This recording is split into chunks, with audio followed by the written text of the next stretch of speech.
Joining us now is Andrew Neil, my former boss at The Spectator, legend on the BBC, legend on so many media platforms in Britain. Great to see you here, Andrew. Good to be back. Good to have you back in the Outsider studio, your second home, your home here in Australia. Exactly. Digital ID, it's a big story in Britain. There have been marches even just this morning across the UK about digital ID. Keir Starmer famously said you won't be able to work without a digital ID. What's your thoughts on it, Andrew?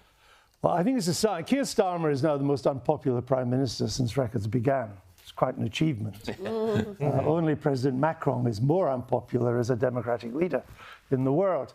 And it's a sign of his uncertain touch on politics that he would choose digital ID as an issue to get him back on the tracks again, because it's a deeply divisive subject. And it actually, it doesn't just split left and right. It splits right and right and left and left. It's not a traditional left-right issue. I mean, I'm relatively relaxed about digital ID myself. I have an ID card, a carte de séjour in France. I don't feel any less free in France than I do in Britain, where I don't have one. And I'm constantly being asked for ID, and I was asked for in the way in here with an incredibly complicated machine. It took me 3 hours to do it, and of course it's a complete waste of time. I can't even go into an office block in New York these days without being asked for ID, usually a passport. So I'm already carrying ID. Yeah. But I think politically, it'll never happen, because the one thing we do know in Britain is British governments in particular, but actually governments all around the world, they are useless at digital innovation. Absolutely useless. The National Health Service, which is the biggest health service in the world, still hasn't digitized at all. Doctors are still writing out paper records. If you move from one doctor to another, you cannot transfer your records digitally. You know, you've got to get a file and walk to the next doctor. So I'm not sure it's going to happen, and it certainly won't help Keir Starmer very much in his efforts to restore his polling position, where his favourability rate at the moment is minus 70. Wow. I want to ask about the two-tier justice system there. There's another example of it, a Jewish man, a lawyer no less, being arrested, handcuffed, detained for 10 hours, for the crime of openly wearing a Star of David, which seemed to antagonise some people. This was outside the Israeli embassy in London. I mean, it just seems outrageous. I mean, it comes off the back of you're hearing about police in the UK advising Jewish fans not to attend the Aston Villa game next month because they can't be protected. Israeli soccer fans went to Qatar and they were safe in Qatar, but they're not safe in the UK. I mean, what is going on with the justice system and the policing in that country? Even Israeli soccer fans are not so stupid as to mess with the Qatar police. Whereas messing with the British police, unless you're wearing a Star of David, is not really a big issue. I mean, he wasn't arrested for wearing a Star of David. He was arrested because he was monitoring this anti-Israeli demonstration, and the police said he kept on getting too close to the anti-Palestinians and that sort of the anti-Israeli demonstrators, and that was provocative. The questioning, however, did raise the Star of David that he was wearing. It was, I think, all of an inch big. I mean, it was really provocative as an inch big on that. And I think that it's, you know, the facts in these stories are never quite as the headlines would have. But I think it does underline that the British police have completely lost the plot. I mean, they used to, when I was a kid, the British police were regarded as probably the best police force in the world. They were part of the community. We're in the estate where I was brought up, the public housing estate. There were two police lived around the corner. You know, they lived as part of the community. You were quite scared of them as a kid as well. They had respect. All of that is gone. If your house is robbed, you got no chance of anything back. If your bike is stolen, farewell bike. If your phone, which in London there's an epidemic of crime, you'll never see your phone again. It's halfway on the way to China. And yet if you say something a bit out of line, knacker of the yard will be around knocking on your door the next day, and hours of police time. I mean, this guy was held all overnight. In fact, they brought in somebody from the robbery squad to interview him. So he knows nothing about the civil rights issues or protest law and all the rest of it. Whereas, of course, while he's interviewing this guy, the robbers are out nicking all your stuff in every house. And they've really, and it comes down to this thing where Britain became obsessed with this idea of hate crime. and also non-crime hate speech. That's the best one. Which, it seems to me, if it's non-crime, what the hell has it got to do with the police? Because the police are there to deal with crime. So if it's non-crime, why are you wasting your time on this? And they've gone crazy on it because the police in Britain have become basically social workers in uniform. The quality now of those recruited is just appalling, very poor. And there is no officer class. Unlike the British Army, which of course is a highly efficient organisation, that's why we're running it down, because it's so efficient, there is no proper officer class in the British police. And those that have become the officer class have got degrees in sociology from some third-rate university that can only survive on foreign students and haven't actually done proper study of criminology or of law and order and so on. It'll turn. There is a head of steam against this nonsense, but it's permeated the police ranks and it will not be easily shaken out. And of course, that permeation all happened under the last Conservative government. Exactly, James. Well, indeed. And I mean, I was just reading before we came on here, Dominic Cummings talking about the Conservative Party being at the event horizon, where it's basically going to disappear. But in its wake now, of course, we see Nigel Farage coming up. And I want to ask you a sort of a double-barreled question here, Andrew. Number one, we had a big discussion here about net zero. Net zero is the big issue for the right here. What is net zero doing to Britain, and what does Farage propose to do about it? But more than that, you talk about, you know, just to bounce off what you were saying about the police, it's not just the police, it's the entire Whitehall bureaucracy, it's the permanent secretaries. How would a Nigel Farage, a reform government, assuming he becomes, as the polls say, the next prime minister, get through the change that he is promising against this very huge bureaucratic Mandarin class that has stopped the Tories from doing things and is now basically running the show for Keir Starmer? That's quite a long question. It is, thank you. He likes the long question. Yeah. My answer probably won't be so long. He won't get anywhere because he won't have the people that will know how to deal with it. They'll tie him in knots. They tied the last Conservative government in knots and they had some knowledge of how to run a country. Turned out they weren't that good at it, but they had some knowledge of it. Nigel Farage has no knowledge of how to run a country, neither does anybody in his team, so it will be very difficult for him. But that is not really the purpose of reform. The purpose of reform is an insurgency. It isn't really to run the country, though they may end up doing that if the polls are correct at the moment. It's basically the country showing its disgust at the two main centre-right and centre-left parties. You know, they feel the Conservatives, they gave the Conservatives a landslide majority in 2019, and they feel really badly let down by that, including Boris Johnson, who turned out to be a useless Prime Minister, particularly useless at a time of COVID.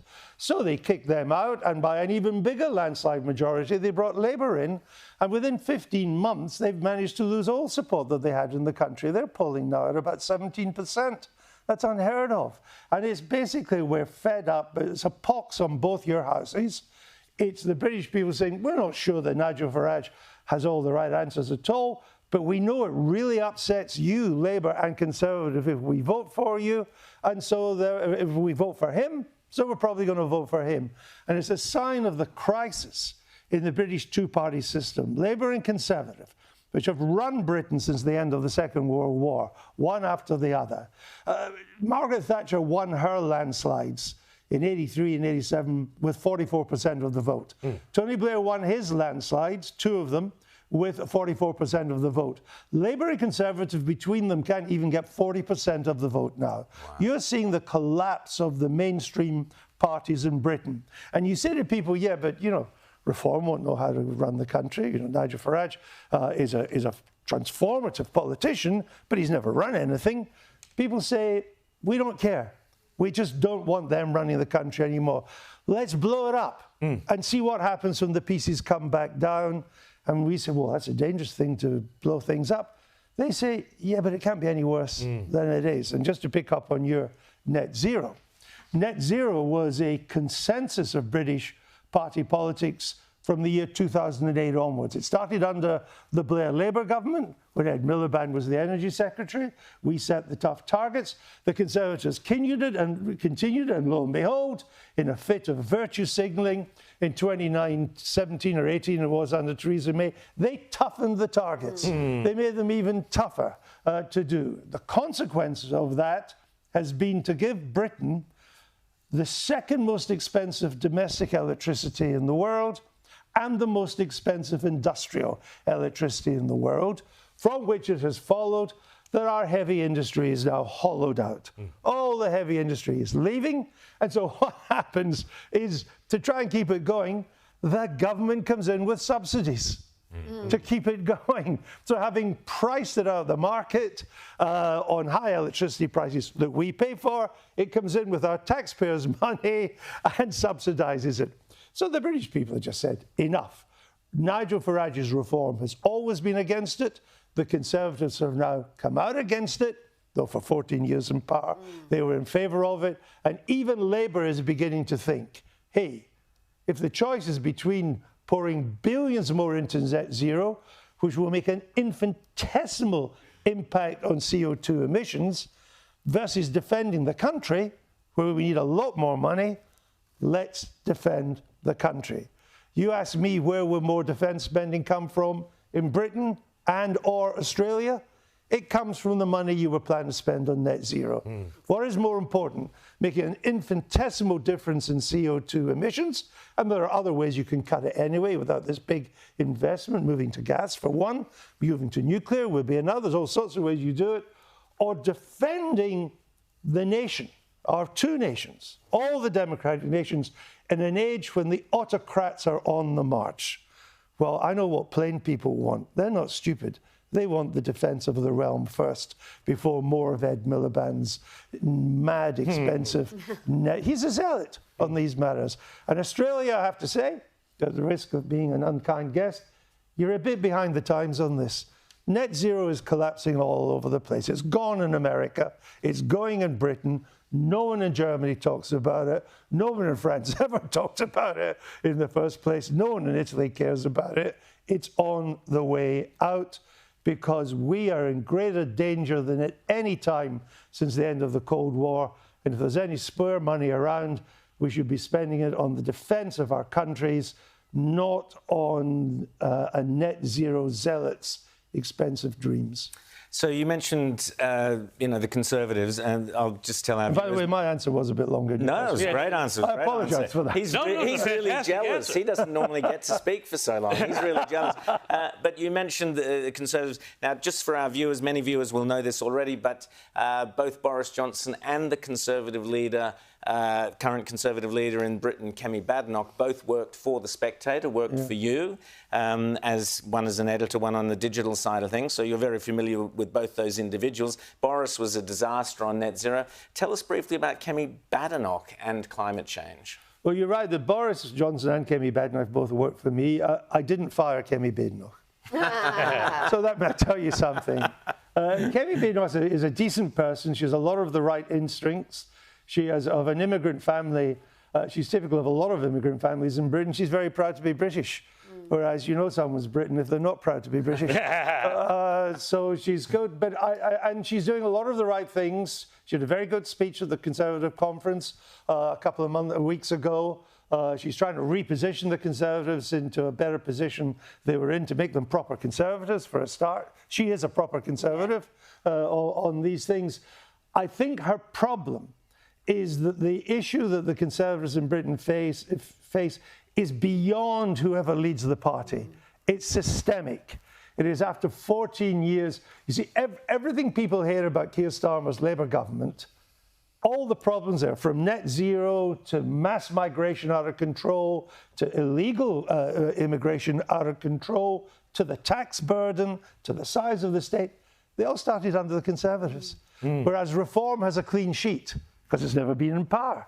And I think there's something systemic that the Conservatives face, that if you are going to vote right of centre, they're more likely to want to vote Reform than Conservative. And part of the appeal of these populist right-wing parties, and this is true of Donald Trump's America, and it's true of Marine Le Pen's National Rally in France, is that they're this curious combination of social conservatism. They don't like wokery.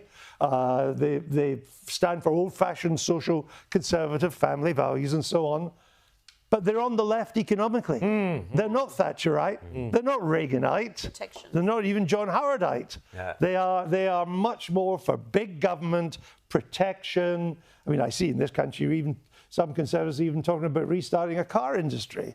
Well, that ain't going to happen, period, I would suggest. But it ain't going to happen without massive government intervention. And in a way, that is popular at the moment because the populist right lives on working class votes. And working class votes are socially conservative, but they quite like big government. And just to pick up on your earlier point, in Britain, you'd rather have stronger defence than net zero. The politician you're referring to, Andrew Hastie, his argument is that don't spend the money you're spending on subsidies and so on for net zero. Spend it on setting up a new, some kind of manufacturing or bring manufacturing back to these shores. So it's a similar kind of argument. The trade-off being, as you said, well, we're spending all this money on net zero and it's not doing anything except enrich the Chinese. Why don't we, if we're going to spend that money, let's spend it on X, Y, and Z. But it involves not saving the money and reducing the deficit. That's right, exactly. Which is the proper Thatcherite way. 100%. It involves spending the government in another government money in another way. Spending, exactly. And yeah, 100%. Andrew Neil, always great to chat to you. Thank you. Thank you so much for coming back to Australia. Always good to see you here. Always a pleasure to be here. Outsiders fans love you, so thanks so much again.